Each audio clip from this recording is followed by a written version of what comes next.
మీరు చూడబోతున్నారు ప్రపంచంలో అతిపెద్ద గ్లాస్ బ్రిడ్జ్.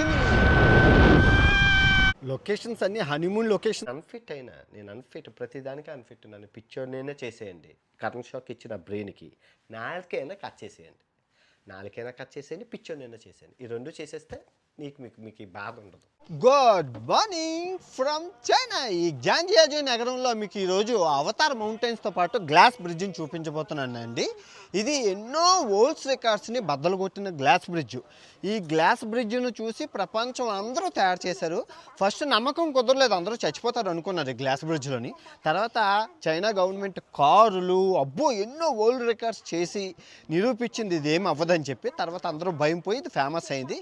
ఈ గ్లాస్ బ్రిడ్జ్ తర్వాత మనం అవతార్ మౌంటైన్స్ని చూద్దాం, చాలా బాగుంటుంది. ఓకే, ఫస్ట్ అయితే ఒక లైక్ కొట్టండి. ఇప్పుడు ఈ గ్లాస్ బ్రిడ్జ్ మీద మనం అందాలను చూద్దాం. నడుచుకుంటూ వెళ్తున్నాము, ఎన్నో అందాలు ఉన్నాయి. మీకు ఇప్పుడు ఇవన్నీ చూపిస్తాను చూడండి.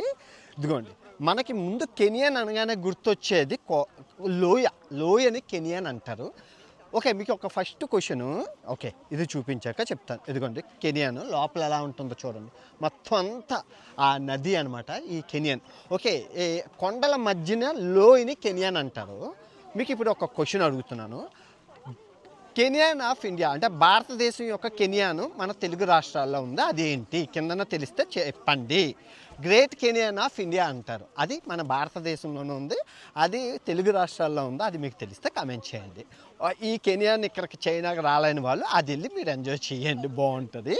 సో టూరిజం చాలా అభివృద్ధి చేశారు. ఈ గ్లాస్ బ్రిడ్జ్ చాలా భయాలతో, మొదట్లో అయితే చాలా పుకార్లు, రోమర్స్ ఎక్కువ అయిపోయినాయి, చచ్చిపోతారు అది ఇది. సో దీని మీద నుంచి చైనా కార్లు, ట్రక్కులు, రాడ్లు, విన్యాసాలు ఎన్నో చేసి చైనా నిరూపించుకుంది ఇది ఏం అవ్వదు, ఇది సేఫ్ అని. ఇది సక్సెస్ అయ్యాక ఇంకా మిగతా అన్ని దేశాల ప్రజలు అన్ని దేశాల్లో దీన్ని కట్టడం మొదలుపెట్టారు. ఇంకా అన్ని దేశాల్లోని బాగుంది. వ్యూ అయితే ఎక్సలెంట్ ఉంది. బబుల్ ట్రైన్స్ అన్నీ ఉన్నాయి, అవన్నీ మీకు చూపిస్తాను. ఓకే, వ్యూ చూడండి ఎంత బాగుందో. జిప్ లైను, తర్వాత బబుల్ ట్రైను, బబుల్ ట్రాము.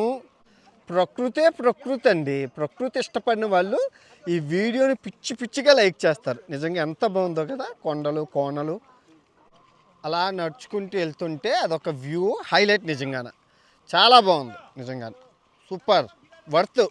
సూర్యుడు ఉంటే సూపర్ ఉంటుంది గ్లాస్ బ్రిడ్జ్. అంటే Zhangjiajie grand canyon bridge, glass bridge. So ఇక్కడ ఇంకా చుట్టూ బోల్డ్ ఉన్నాయి, అవన్నీ చూద్దాం.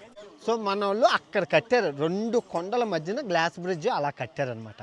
మీకు చూపిస్తాను చూడండి, క్లియర్గా చూడండి. ఈ కొండ నుంచి ఆ కొండ కట్టారు, బాగా కట్టారే. మీరు చెయ్యాలనుకుంటే జిప్ లైన్ కూడా ఉంది, చిన్న అడ్వెంచరస్ ఉన్నాయి. అదొకటి. తర్వాత అక్కడ కొండ మీద నేను నడిచేది బాగుంటుంది. ఇక్కడ చాలా సాహసాలు చేయొచ్చు. బంగీ జంప్ అవన్నీ క్లోజ్ చేస్తారు వర్షం పడుతుందని. జిప్ లైన్ ఉంది, అది చేద్దాం సాహసం. మామూలుగా ఉండదు.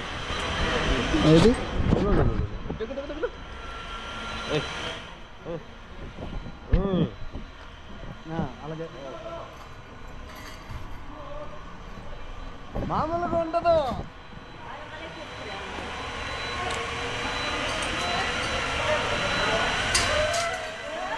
సో మనం జిప్ లైన్ చేయబోతున్నాం ఇప్పుడు. అదిగా లెట్స్ గో. అరే బాగుంది, సూపర్. ఆకాశంలో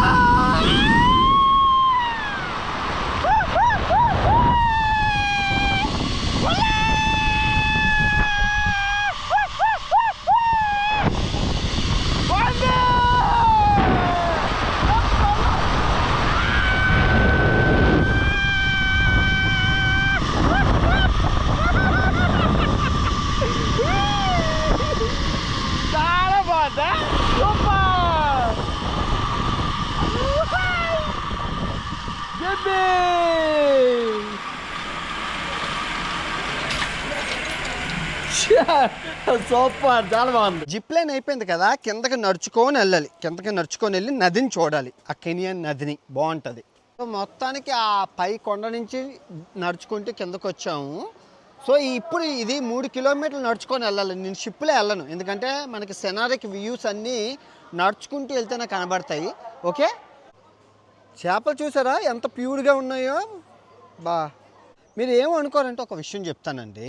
నదీ జలాలు చూడండి ఎంత శుద్ధంగా ఉన్నాయా. నువ్వు భక్తి పేరుతో పూజించకపోయినా పర్వాలేదు, కానీ భక్తి పేరుతో నాశనం చేయకూడదు.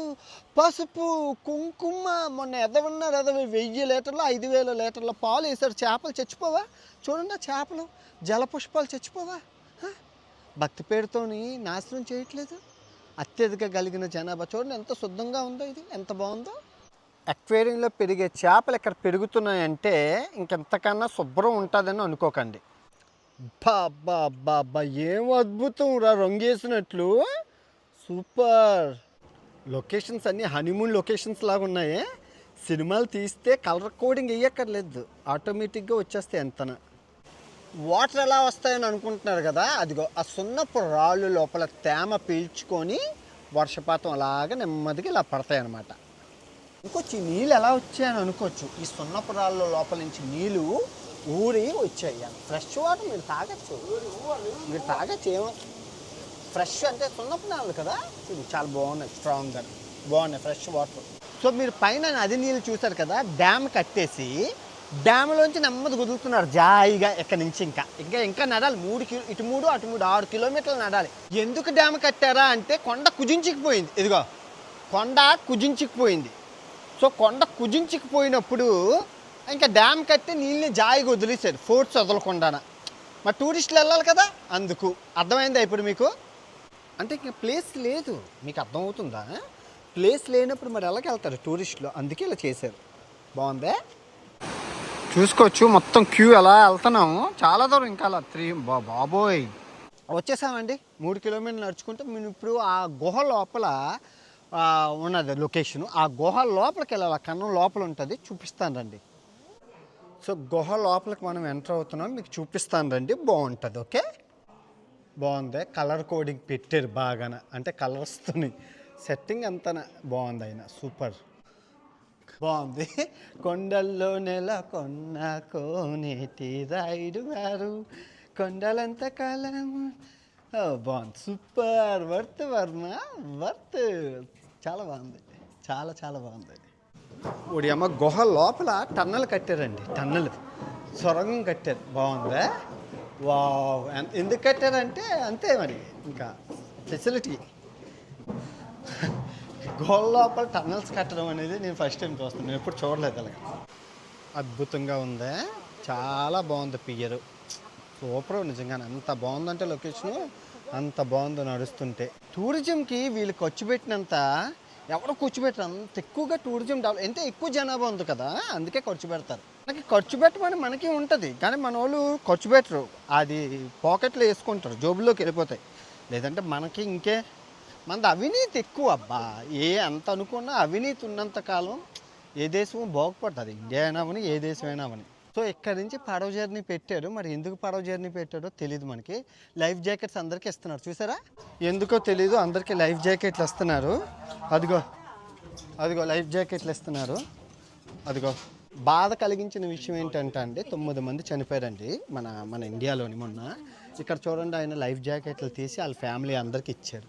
ఏమండి, గవర్నమెంట్ని నిందించడం కాదు, మనం అడగాలి. భద్రత ప్రతి ఒక్కరి బాధ్యత ఏంటి. లైఫ్ జాకెట్లు ఇవ్వండి. ఆ షిప్లో అందరూ చదువుకున్న వాళ్ళు ఉన్నారు కదండి, చూడండి లైఫ్ జాకెట్లు తీసుకుంటున్నారు ప్రతి ఒక్కరు. భద్రత ప్రతి ఒక్కరి బాధ్యత అండి. చూడు ఎలా చెప్తున్నారు, లైఫ్ జాకెట్ వేసుకోవాలి షిప్కి ఎక్కే ముందు. వాడకపోదు, చేతులు అయితే ఇచ్చారా? ఆ రోజు యాక్సిడెంట్లో 9 మంది చచ్చిపోయే ముందు తీసారట లైఫ్ జాకెట్లు. చిన్నపిల్లలు లైఫ్ జాకెట్ లేదట మరి, అంటే చిన్నపిల్లలకి యాక్సిడెంట్ అయితే నీటిలో చచ్చిపోమని అర్థం. క్లియర్గా మర్డర్. అది క్లియర్గా మర్డర్. అది యాక్సిడెంట్ కాదు. పర్యావరణం బాగోపోయినా తీసుకెళ్ళి నదిలో చంపేశారు. గవర్నమెంట్ నిందించాల్సిన పని లేదు. మనకి ఇంకిత జ్ఞానం, అవేర్నెస్ లేదు. భద్రత ప్రతి ఒక్కరి బాధ్యత. Safety is everybody business. చదువుకున్న వాళ్ళకి తెలియాలి, పిల్లలకి మనం స్కూల్లో నేర్పించాలి ఇవన్నీని. షిప్ ఎక్కే ముందు ఒక్కసారి మాట చెప్పాలి. వాళ్ళందరూ చెప్పారు, అందరూ ఇచ్చుకున్నారు. పిల్లలందరూ ఆ ఒక్కొక్కడు ముసలోడు అందరికీ ఇచ్చాడు. అటువన్నీ చెప్పినందుకు నన్ను దేశద్రోహం అది ఇది అంటారు. ఎదవన్నారు ఎదవలు, చదువుకోలేని నాంబేషన్ అన్న కొడుకులు అందరూ ఇంతే తిడుతున్నారు. అందరూ లైఫ్ జాకెట్లు తీసుకోండి అని చెప్పి అందరూ చూడండి. ఆయన చెప్పి అందరికీ లైఫ్ జాకెట్లు చేతిలో ఉంచాడు చచ్చిపోతాయని. మనం ఉన్నాం దరిద్రం నా కొడుకులు దేశం నాశనం చేయడానికి. చెప్పిన వాళ్ళనేమో దేశద్రోహులు అంటారు, అస్సలు వినమంటారు. సచ్చాక అయ్యో కుయ్యో మొడ్రో అని చేసి దేశాన్ని ప్రభుత్వాన్ని నిందించడం.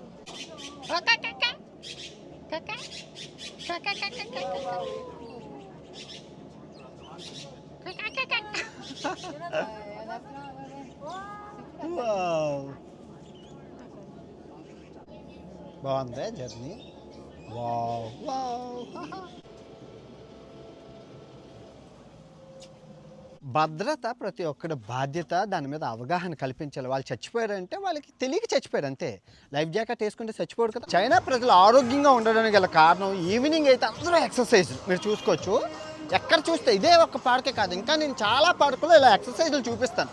స్లిమ్గా ఉంటారండి, ఆరోగ్యంగా ఉంటారండి. మీరు చూసుకుంటే ఈ పార్కులో కూడా ఇక్కడ కూడా ఎక్సర్సైజులు చేస్తున్నాడు చూసారా.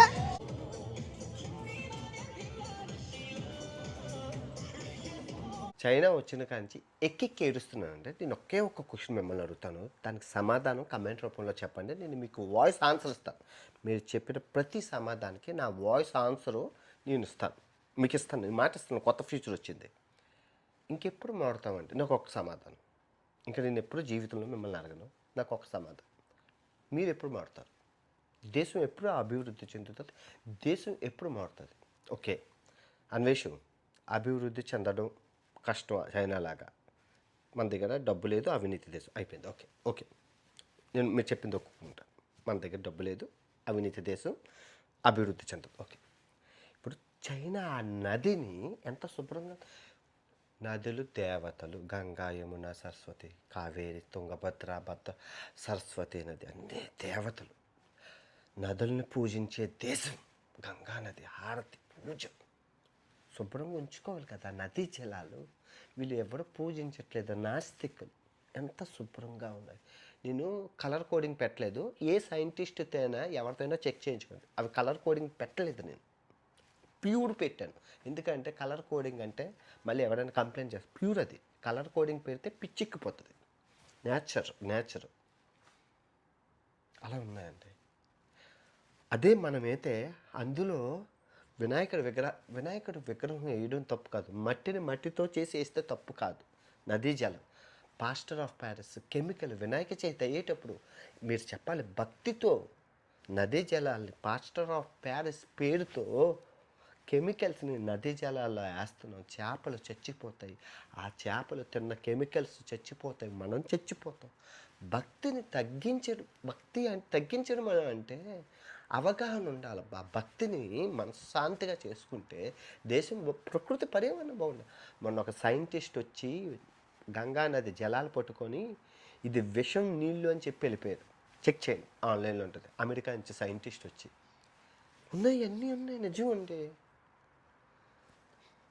నేను వచ్చిన కానీ ఎక్కెక్కి ఏడుస్తున్నాను. ఇప్పుడు నా ఏడుపుని కూడా మొహం ఫేస్తో కప్పుకున్నాను. ఇంకెందుకులేండి, ఎంత చెప్పినా మరి మాడుతుంది అందరూ అలా అంటారు అంతే. చదువుకున్నోడికి పట్టం కడితే దేశం ఎక్కడికి వెళ్తుంది. చదువుకున్న వాళ్ళు ముందుకు రావాలి, మాట్లాడాలి. నేను మాట్లాడకూడదు, నేను అన్ఫిట్, ప్రతిదానికి అన్ఫిట్. నన్ను పిచ్చోడినైనా చేసేయండి, కరెంట్ షాక్ ఇచ్చిన బ్రెయిన్కి. నాలుకైనా కట్ చేసేయండి, పిచ్చోడినైనా చేసేయండి. ఈ రెండు చేసేస్తే మీకు ఈ బాధ ఉండదు.